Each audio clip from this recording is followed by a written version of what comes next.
pagi mahasiswa STI Surakarta. Kita Pagi. ketemu lagi di mata kuliah Manajemen Investasi dan Pasar Modal bersama Ibu Ari Susanti. Selamat pagi Bu Ari Susanti. Selamat pagi Bu Kade. Oke, pertemuan ini kita akan lebih spesifik membahas mengenai proses transaksi saham dan perhitungannya. Tatap muka sebelumnya kita sudah bahas pengertian mengenai saham. Nah, ini lebih detail lagi. Kalau mau beli saham, ngitungnya ya, mau beli ya berapa yang harus dipersiapkan. Kemudian apa saja, apakah hanya harga belinya, apakah ada biaya yang lain. Kita akan dengarkan penjelasan dari Ibu Ari Susanti. Silahkan. Oke, terima kasih Bu Kade. Jadi kalau pertemuan keempat itu adalah saham. Apa saham, jenis-jenisnya saham apa itu indeks ya. Kalau saham itu tadi kita ingatkan lagi ya bahwa kita bukti kepemilikan. Kalau ini kita ngitung gimana kita bisa memiliki kayak gitu. Kalau tadi oh iya aku wes duwe saham, tapi untuk membelinya apa sih, unsur apa saja yang harus kita punya sebelum kita melakukan pembelian saham, apa saja yang harus kita lakukan ya kita lakukan dan kita perhitungkan, kita siap-siap apa aja Bu kayak gitu. Nah, untuk capaiannya untuk pertemuan kelima ini mampu menjelaskan bagaimana proses transaksi saham dan hitungannya. Jadi ada dua pokok penting untuk pertemuan ini kita memahami itu. Ada satu, proses transaksi saham. Jadi kita pahami dulu ini proses transaksi saham seperti apa. Jadi ini saya ngambil di webnya Yuk Nabung Saham. Jadi nanti mungkin mahasiswa bisa buka di situ ya, detailnya ada di situ Yuk Nabung Saham. Jadi website yang wajib dibuka sama mahasiswa untuk mata kuliah ini Yuk Nabung Saham, kemudian IDX, kemudian kenal-kenal lah sama webnya OJK gitu. Jadi itu 3 yang penting ya dibuka untuk mata kuliah ini. Jadi bagaimana sih kita mulai investasi awalnya? Nah, yang pertama otomatis mau beli saham nih. Kita mau beli saham. Sebelum beli saham kita harus punya apa? Nah, nanti ada yang disebut rekening dana nasabah. Jadi kita punya, walaupun kita sudah punya rekening di bank, tapi ada lagi rekening yang khusus nanti untuk kita bagaimana kita untuk berinvestasi di saham. Berarti harus buka rekening baru? Ada, lewat perusahaan sekuritas. Gitu. Jadi tahap 1 dulu nih Bu Kade. Untuk tahap 1, siapkan dokumen pribadi. Pasti punya nih. KTP. Pasti otomatis tuh KTP. Kemudian NPWP kalau ada. Ya, kalau punya. Wajib. Gak wajib. Jadi NPWP itu kalau punya. Kemudian ada buku tabungan. Nah, kita punya buku tabungan apa, itu tergantung pada sekuritasnya. Jadi perusahaan sekuritas biasanya nentuin, misalnya bank BCA atau Bank Mandiri atau Bank BNI. Jadi dia nanti akan menyampaikan punya buku tabungan di mana gitu. Kalau misalnya tidak sesuai dengan apa yang dia tentukan, biasanya itu juga bisa. Jadi ketika kita membuka, misalnya saya nggak punya BCA, saya punyanya Mandiri, padahal perusahaan sekuritasnya menentukan BCA. Loh, saya punya ini Mas. Nanti bisa bisa diproses untuk tetap dia punya rekening dana nasabah, itu tetap bisa. Kemudian yang kedua, isi form di perusahaan sekuritas. Nah, yang tadi saya bilang waktu pertemuan sebelumnya, nah itu kan bisa online. Ya, kalau saya mungkin zaman saya ya Bu ya, saya nulis banyak banget lembarannya, banyak banget berlembar-lembar Bu, sampai bolak-balik. Nah kalau ini bisa melakukan online, tinggal tergantung kita milih perusahaan sekuritas yang mana. Jadi nanti kita akan tahu perusahaan sekuritas yang ada di Solo ya khususnya ya, kalau itu apa saja. Jadi kita ngisi formnya dulu, kemudian kita pilih perusahaan sekuritas mana yang kita pilih untuk menjadi perantara kita untuk menanam saham. Jadi kita lewat perusahaan yang mana. Kemudian yang ketiga, kita setorkan dana awal ke nomor rekening dana investor. Jangan kaget misalnya, wah harus nyiapin dana banyak dong. Enggak, kemarin itu 100.000 aja udah bisa. Minimal 100.000. Jadi saya buka 100.000 aja, dia sudah punya dana awal yang akan ada di rekening dana nasabah gitu. Jadi kita punya bank yang utama, kemudian nanti akan dibukakan oleh perusahaan sekuritas itu rekening dana nasabah gitu. Kemudian yang keempat, siap deh kita berinvestasi. Itu nanti akan diproses sama perusahaan sekuritasnya. Jadi kita nggak usah bingung, nggak usah iki habis ini piye. Jadi nanti dikabarin sama perusahaan sekuritas saya sudah membukakan rekening, dan itu atas nama investornya loh, Ya, atas nama sendiri. kita, bukan Keren atas ya. nama. Iya dong, wah kita udah punya rekening dana nasabah nih. Nanti ya saya tunjukkan contohnya. Kemudian selanjutnya ini saya ngambil di IDX juga, yuk nabung saham idx.co.id, itu bahwa perusahaan sekuritas yang ada di Surakarta. Nah di situ ada BNI Sekuritas, BCA Sekuritas. Mungkin kalau ada banyak perusahaan ada yang bisa banyak dipilih. nih, ada Ya, banyak. kan? Jadi kalau misalnya keliling-keliling di Solo nih Bu, lewat mesti ada deh. Di setiap bank itu mungkin kemungkinan akan ada. Jadi setelah kita memilih salah satu perusahaan sekuritas, kita lihat dulu company profile-nya.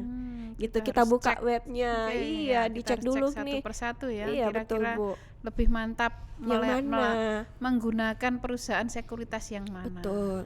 Jadi nanti perusahaan sekuritas itu biasanya ada, dia pengen depositnya berapa. Nah nanti itu akan dilakukan antara investor dengan perusahaan sekuritas, bahwa saya punya dananya cuma segini untuk melakukan deposit. Ya, nanti Kayak bisa gitu. dipilihkan ya. Bisa, Nanti bisa. kalau dana sekian nanti bisa berinvestasi di yang sini. di sini, seperti itu ya Bu ya. Kemudian ada mekanisme transaksi yang tadi sama, ada pasar perdana, kemudian dana investor itu selanjutnya langsung masuk ke emiten, kemudian di mana transaksi pembelian atau penjualan sudah tidak terjadi lagi. Misalnya kalau dia sudah tadi udah IPO, Ya, kemudian selanjutnya di pasar kita di sekunder pasar ya. sekunder jual beli kayak gitu. Jadi tapi nanti kalau misalnya kita hanya mau jadi investor saja ya juga bisa Bu. Kita hanya diam ya sudah, tinggal jalan kita saja. serahkan ke Eh, tadi ya, sekuritas tadi ya, perusahaan sekuritas. Ya, jadi nanti kalau yang kita hanya menjadi investor saja, berarti ya sudah Bu, kita menunggu dalam jangka waktu, kita punya target berapa lama untuk saham itu. Ini saham. Kalau reksadana kan beda lagi. Ada nanti reksadana beda lagi, manajemen investasi yang akan mengelola dananya. Kalau ini kita beli saham, ya wes aku nggak mau jual beli di pasar sekunder, ya udah nggak apa-apa. Jadi tergantung pada kita tipe yang mana, kayak gitu. Kemudian selanjutnya ini adalah proses ya, ilustrasi pasar perdana dan pasar sekunder. Jadi ini juga sebenarnya sudah otomatis dijalankan oleh perusahaan sekuritas, otomatis ya. Kalau kita sebagai investor sudah tidak memikirkan Tidak yang ribet lagi, tidak kan? ribet lagi, ini Melakukan aku proses ini ya. proses ini seperti apa, ini proses ini seperti apa, itu udah dengan sendirinya perusahaan sekuritas akan membantu. Jadi ada brokernya ya yang membantu kita untuk melakukan transaksi saham, jual beli saham. Nah ini udah gampang nih Bu. Nah ini adalah contohnya rekening dana nasabah. Jadi ini saya contoh ya, di salah satu PT perusahaan sekuritas. Di situ nanti setiap bulannya dia akan mengirimkan laporan tentang berapa dana yang sudah kita tanamkan, kemudian saham apa yang sudah kita beli. Nah di sini nanti setiap bulannya kita akan mendapat email kayak gitu. Jadi nggak usah susah-susah harus kita ke bank ini, ke perusahaan ini. Ada laporannya Ada setiap laporannya. Kemudian ini kalau kita menjadi investor, kita akan mendapat kartu namanya akses ini. Ya, member. akses membernya Bu. Ada ID-nya, jadi ada single investor identifikasi namanya. Nah, nanti kita dapat seperti ini. Ini saya contoh ya, ketika saya membuka rekening dana nasabah, saya akan mendapat nomor rekening, kemudian saya akan mendapatkan kartu seperti ini. Jadi di situ kita akan bisa mengecek berapa sih saham yang kita punya, berapa jual beli yang transaksi yang sudah kita lakukan, semua ada di situ. Dan ingat baik-baik, semuanya tersistem dengan baik. Kayak gitu. Nah, kita masuk perhitungan ya. Nah, karena ini nanti mungkin akan detailnya di Google Classroom ya kalau memang tidak paham penjelasan ini, tapi simpel juga kok penjelasan di sini. Karena nanti perusahaan sekuritas juga akan membantu kita bagaimana sih dalam jual beli saham. Nah, kalau ini saya akan memberikan gambaran secara global ya. Ketika saya akan membeli 2 lot saham perusahaan ABC. Nah, misalnya 5.000 per lembarnya. harganya. Padahal tadi kan satu lot 100 lembar. Saya mau beli 2 lot. Nah, ingat, saya mau membeli 2 lot. Berarti 2 lot tadi dikali Harga per harga per lembarnya 5.000. ya 100 lembar dulu Bu. Ya. 100 lembar kemudian dikali dengan harga sahamnya dia 5.000. Jadi nilai transaksi yang saya harus keluarkan adalah 1 juta. Nah, tapi dalam pembelian itu ada biaya yang harus ditambahkan lagi untuk komisi brokernya. Biasanya 0,3%. Jadi ketika kita menentukan perusahaan sekuritas itu kita tanyakan ini komisinya berapa? Komisinya. Betul. Okay. Nah, ini saya ngasih contohnya ini yang biasa ya, yang maksudnya pada umumnya. Oke, 0,3%. 0,3%. Jadi saya kali 1 juta tadi dengan 0,3%. Kemudian, nah ada PPN. Jadi selain komisi untuk broker, betul, ada PPN. juga.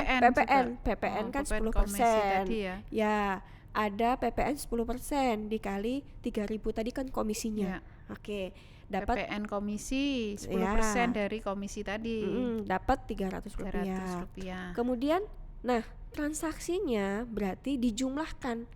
Tadi kan 1 juta Bu. Oke, nilainya 1 juta, kemudian tambah komisi 3.000, ditambah PPN komisi 300.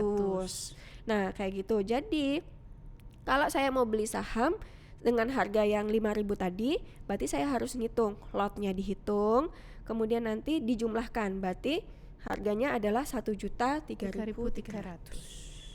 Gitu. Jadi perhitungannya seperti itu. Nah, kalau saya mau jual ini bedanya ya. Kalau saya mau jual, berarti saya dikenakan PPh 0,1%. Tambah ada PPh 0,1%.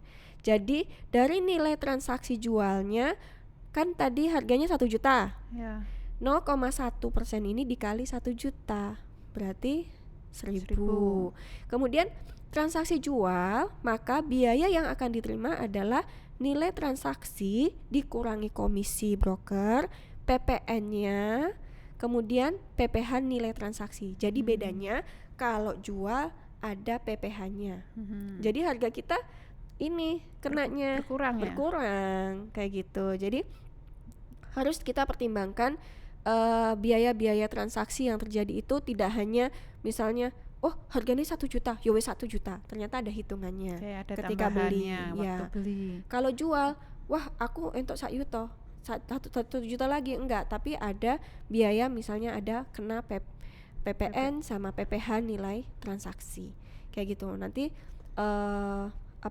garis besarnya seperti ini. Detailnya sih mungkin didiskusi di Google Classroom ya Bu ya, untuk perhitungan. Yang nanti belum jelas bisa berdiskusi langsung dengan Bu Ari Susanti melalui Google Classroom. Ya, biasanya di situ ada diskusi gimana sih belinya. Nah, kalau ini juga saya sebenarnya ngasih contohnya juga tentang perhitungan jual beli, cuman ini saya kotak-kotakin. Misalnya tadi saya ulangi sekali lagi ya, misalnya transaksi pembelian atas saham XYZ sebanyak 5 lot, di mana harga saham itu posisinya 3.000 per saham. Kalau tadi 5.000, sekarang yang 3.000 saya contohinnya. Tinggal dikali. Berarti saya mau beli 5 lot dikali 100 lembar dikali 3.000 posisi harga per saham. Kemudian 1.500.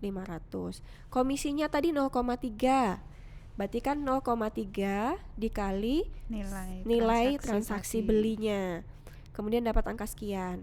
Kemudian PPN-nya 10% dari komisi brokernya, 10% kali 4.500, 450.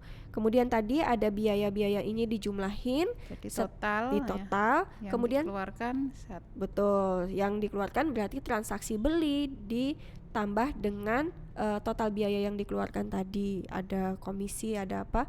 Nah, sebenarnya sama kan dengan perhitungan yang tadi, cuman ini saya contoh lain beda angka saya susun. Jadi untuk mempermudah mahasiswa untuk memahami, aku melakukan transaksi pembelian, berarti hal ini yang tidak harus hanya membayar harga transaksinya tadi ya, tapi juga ada beberapa biaya yang harus diperhitungkan. Betul Ibu. Kemudian ini juga sama, kalau jual berarti tinggal dikurangi saja apa yang dikeluarkan. Jangan lupa bedanya kalau transaksi penjualan ada PPh-nya 0,1% dari nilai transaksi, itu yang beda.